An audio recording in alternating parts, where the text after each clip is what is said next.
Alrighty, so I didn't have to work today, so that means I actually got a chance to watch this matinee game in full. And in this matinee game between Austin versus RSL, well, you probably know who won this game because I'm wearing the Verde again. And anytime when I wear the Verde in a review, you know Austin, of course, got the victory, and they did so in this one against RSL. And in some way, they could have won this one more comfortably. I mean, they had a lot of chance in this game against RSL, and they kind of just bossed RSL for the first 60 minutes of the game. But then in the last 25 minutes, yeah, things did kind of get a little bit nervy with RSL kind of try to get themselves a late equalizer. But again, in the end, Austin, another impressive win at home. And this is also why I tell you that when you look at this team does not look like a team that is belong in last place in the Western Conference, and that there is definitely a lot of promise that this team heading into their second year of their life in MLS is going to be a much better team than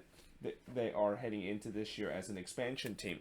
Now, in the first half, Austin, of course, was on the front foot early, though I thought there was not really much chances happening in the first 15 minutes until in the 17th minute, Dominguez, he scores to make it 1-0 in favor of Austin FC, and originally Ochoa did make a good save, but unfortunately he palms that one right into the path of Dominguez, who was in the right place in the right time to clean up that rebound and make it 1-0 in favor of Austin. In fact, both goals that Dominguez scored in this game was from a tap-in area, but knowing the fact that, Cecilio Dominguez, he has definitely not had that DP caliber year that Austin was thinking he was going to have when they first bought him.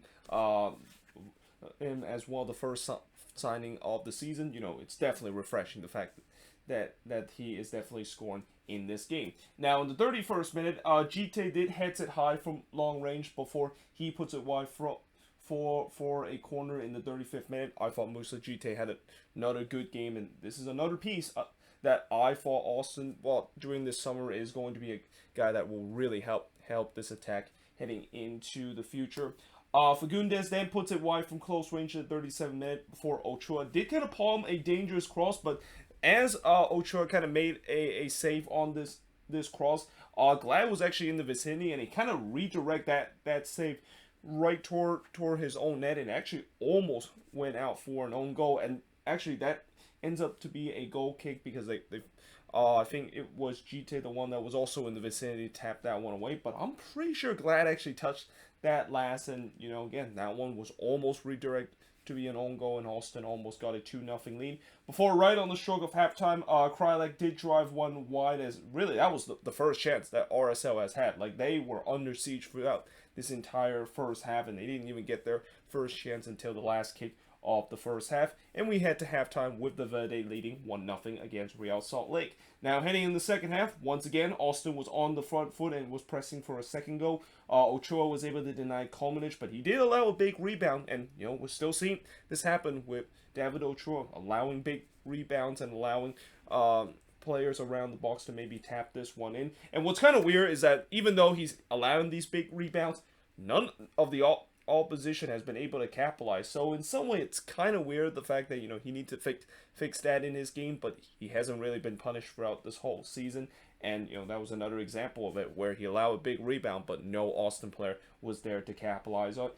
But in the 55th minute, they would eventually get the second goal, and like I said, Dominguez gets on the score sheet again, this time for Fagundes and Jurisi. What a great play this was from Austin, with Fagundes making the run on that right flank and just cross into the back post from Dominguez. I mean, you got to question that RSL defense. How in the world did you leave Cecilio Dominguez wide open in the back post? Like, I understand that he hasn't had a good season, but you still don't want to allow a guy that wide open in the back post. And when that, of course, happened, you know that RSL defense was going to get punished, and they did.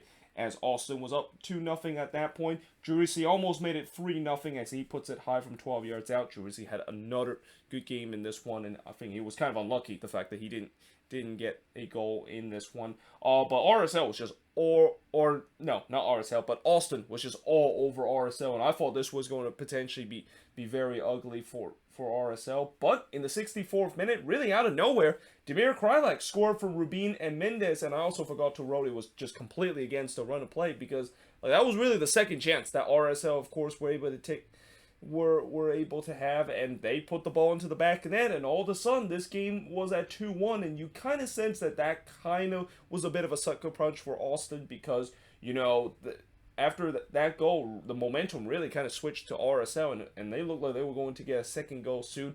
Mendes had a chance to do so as he goes for a long-range effort that goes straight to Stuver. Actually, well, it didn't really quite go straight to Stuver. Stuver kind of had to knock that one down and then easily catch it in the end. But as I said, the momentum has really swung to RSL, but in the 76th minute, it looked like Austin looked like they were going to get that third crucial goal as a penalty was given to them after it looked like Holt basically clipped GT in the box, but they did go to VAR to see whether or not if that is the case, and the answer is no.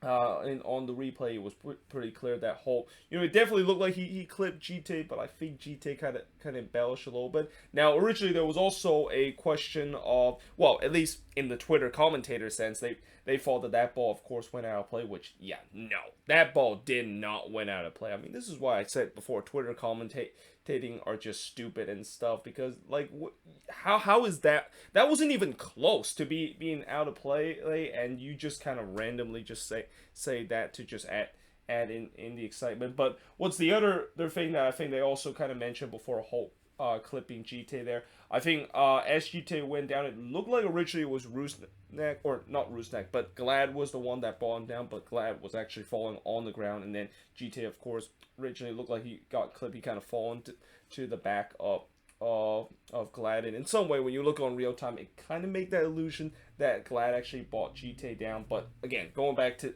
this, when you look on the replay, it was actually Holt the one that looked like clipped GT, and in the end, I just didn't think that there was a lot of contact to it, and it's the right call to overturn that one.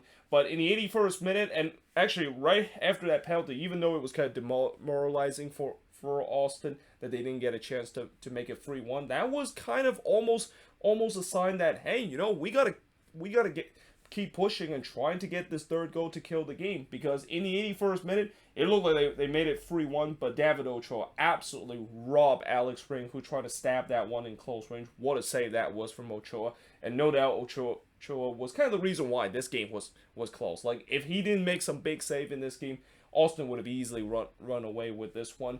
Jerussi had a chance in the 85th minute, and he kind of had a free header, but missed that one high. And I kind of also wrote, will these missed chances come back to haunt Austin? Because we've seen before, when you don't take your opportunity, and it's only like a one-goal game heading late in this one, you are potentially going to get punished. Now, Ochoa then denied Fagundes in the 87th minute, before he denied Mackenzie Gaines, as Gaines actually tried to round the keeper, but Ochoa was able to come out and just kind of smother that one away. And then in the 4th minute of stoppage time, RSL was looking to steal a point as Holt blazed it high, and it was actually deflected wide for a corner, although the very next sequence, the corner didn't really lead to anything. And yeah, in the end, Austin able to hold on to win 2-1 in this game against RSL, as the shots in this one, 18 shots compared to 9 that RSL has, 8 shots on goal compared to 3 that RSL had, 7 shots off target compared to 2 that RSL has, 3 shots that was blocked compared to 4 that RSL had, and possession-wise, dead even at 50% for both of these teams. But there's no doubt that not only the fact that the faithful will be very happy with this result. I mean, their season is pretty much done, but with the way that they are finishing strong this season, there is definitely a lot of hope that heading into next year, this could definitely be a decent team and can challenge for playoff position in the Western Conference. But in many ways, you know who else is also thankful that Austin win this game? Yeah, the likes of Minnesota, Vancouver, LA Galaxy, San Jose Earthquakes, and LAFC. All those teams that are like fighting for those playoff position, and it seems like right now the West, there's like maybe 3 spots now up for grabs between 5th, 6th, and 7th place. Anytime when a team above the red line falter, all those teams around them is going to be happy, and like I said, those teams are going to be very happy and thanking Austin for getting the victory, and now it just kind of makes the race for those playoff position much more interesting. And for RSL, they need to, of course, just brush this one aside. I mean, it was just not a good performance for them, although I will say that with them have to travel to Texas on a midweek game, and especially this is an early kickoff, it was always going to be tough for them to try and to get the resort and match that intensity that they had in the game against the Galaxy. But yeah, they need to just keep on kind of grinding and hope they get a resort and stay above the red line. But yeah, hope you guys enjoyed this video. If you do, make sure you guys leave a like, smash the subscribe button. Let me know in the comments below what do you think of this game. And later tonight, I of course will be doing the review of the 5-night game that is going to be happening on Saturday. And actually, after when I finish recording this video, I of course will be doing the preview of the remaining 7 games that's going to be happening on Sunday as part of match week number, I believe it's now 29 in the MLS season. But until then, hope you guys enjoyed this video. If you do, make sure you guys leave a like, smash the subscribe button, and yeah, I of course will see you guys next time.